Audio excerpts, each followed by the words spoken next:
Bienvenue dans la chaîne Mathématiques Sciences. Aujourd'hui, je vais présenter et expliquer une nouvelle vidéo. Quelle vidéo donc? Tout simplement de nombres et de calculs, et plus précisément une vidéo d'exercice dans laquelle nous allons voir comment on peut intercaler donc des nombres décimaux. Ok, alors donc là, intercaler, rappelons vite fait qu'est-ce que ça veut dire concrètement. Ça veut dire qu'en gros, justement, on a deux nombres, et entre ces deux nombres, on voudra mettre un qui aille très bien entre les deux. Ok, donc un qui soit à la fois plus petit que celui qui est, que celui qui est après, mais qui soit à la fois plus grand que celui qui est avant. Ok, voilà. En gros, ça veut dire ça, intercaler. Par exemple, si je te donne, je sais pas, 5 et 7, automatiquement tu vas me mettre 6 entre les deux. Ok, en gros ça veut dire ça, cette notion d'intercaler. Ok, donc là je te laisse mettre la vidéo en pause pour intercaler un nombre décimal dans chaque cas, et après donc nous allons tout simplement corriger. Sur ce, donc c'est parti mon kiki. Alors là, le terme ici utilisé, nombre décimal, est très important, et même il va l'être de plus en plus parce que justement ça va nous dire tout simplement par quoi il faut intercaler quoi.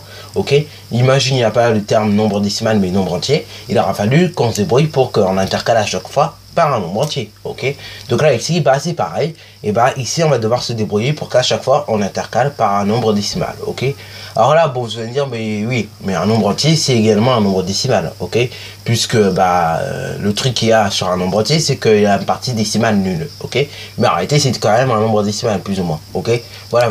D'ailleurs, si vous regardez justement les ensembles de nombres, vous avez d'abord les entiers, vous avez les relatifs qu'on travaillera durant le cycle 4, ok, et vous avez donc les décimaux. Ok, et donc justement quand on regarde ça, on s'aperçoit que par exemple le nombre 1 est à la fois un nombre entier mais à la fois un nombre décimal. Ok, puisqu'on peut également dire 1,0. Ok, et c'est également un nombre relatif puisqu'on peut l'écrire également plus 1. Donc là, bon, revenons un petit peu sur terre quand même, néanmoins pour cet exercice-là, parce que peut-être que là, justement, c'était le moment de revenir. Bon, ici donc, je te laisse mettre la vidéo en pause pour intercaler par un nombre décimal, et après voyons comment ça marche. Bon, c'est parti mon kiki. Alors donc là, ici, nous avons 18 et 19, ok, voilà. Donc justement, entre 18 et 19, qu'est-ce qu'on pourrait mettre comme nombre décimal? On pourrait mettre éventuellement 18,5. Ok, mais 18,5 n'est pas la seule solution. 18,5 c'est la solution entre guillemets pile au milieu. Ok, on aurait pu très bien choisir 18,1, 18,2, 18,3, 18,4, 18,5, 18,6, 18,7, 18,8, 18,9 et ainsi 18,99, 18,99, bon, bref, tu vois qu'on aura pu choisir quand même un bon paquet de nombres. Ok, deuxième exemple, nous avons l'exemple suivant, c'est 18,5 et 19,1. Qu'est-ce qu'il y a entre les deux? On pourrait éventuellement mettre 18,6, 18,7, 18,8, 18,9 ou bien 19. Ok, puisque là c'est 19,1 ou bien 19,05, etc. Bon, alors là ici pour être on va dire le plus précis possible pour bien que ce soit mieux entre parenthèses, parce que si vous voulez intercaler un nombre décimal, en gros c'est comme si vous avez sur un segment à trouver le milieu. Ok, là c'est un peu le même principe par moment quand on va intercaler des nombres par un nombre décimal, bien souvent ça peut arriver que vous ayez en fait à vous imaginer des règles. Ok, moi perso quand je faisais ça en 6ème, je m'imaginais en fait toujours qu'il y avait une règle. Ok, et que je vais toujours trouver le milieu à chaque fois. Ok, alors là donc pour consolider entre guillemets cette notion de milieu, mais vous n'êtes pas obligé de le faire à chaque fois, on pourra très bien mettre 18,8. Mais bien évidemment, comme je viens de le dire précédemment, il y a plusieurs solutions. Vraiment, voilà quoi. Si vous ne mettez pas 18,8 comme solution, même 18,89 fera l'affaire.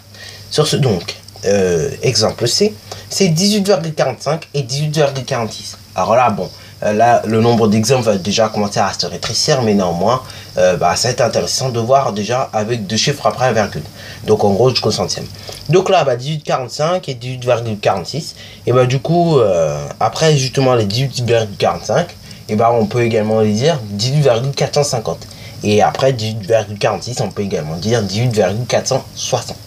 Et là, c'est intéressant parce que justement, on peut y mettre tout plein de nombres entre 450 et 460. Du coup, ça donnerait 18,4 18,451, 18,452, 18,453, 18,454, 18,455, 18,456, 18,457, 18,458, 18,459 et après on s'arrête à 18,46. En gros, 18,460. Alors là, bon, on va bien évidemment pas mettre tous ces nombres là que je viens de citer. On va tout simplement prendre celui qui arrive plus au milieu, c'est-à-dire 18,455. Bien sûr, j'aurais pu prendre tout plein d'autres solutions, justement toutes ces solutions que je viens de citer, ok. Alors là, donc, dernier exemple, l'exemple D, 18,8 et 19.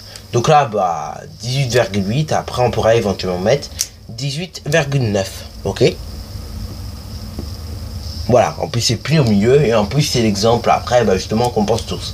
Mais on aurait pu également se casser un peu plus la tête et se dire, après tout je peux mettre 18,85, 18,95 ou 18,99, ça aurait été faisable, ok. Jusque là, bon, évidemment quand on a des cas pas trop compliqués comme le D là que nous venons de voir, et vaut mieux par contre ne pas trop se casser la tête non plus, ok. Voilà, en plus c'est pile au milieu, alors bon, autant mettre pile au milieu de temps en temps.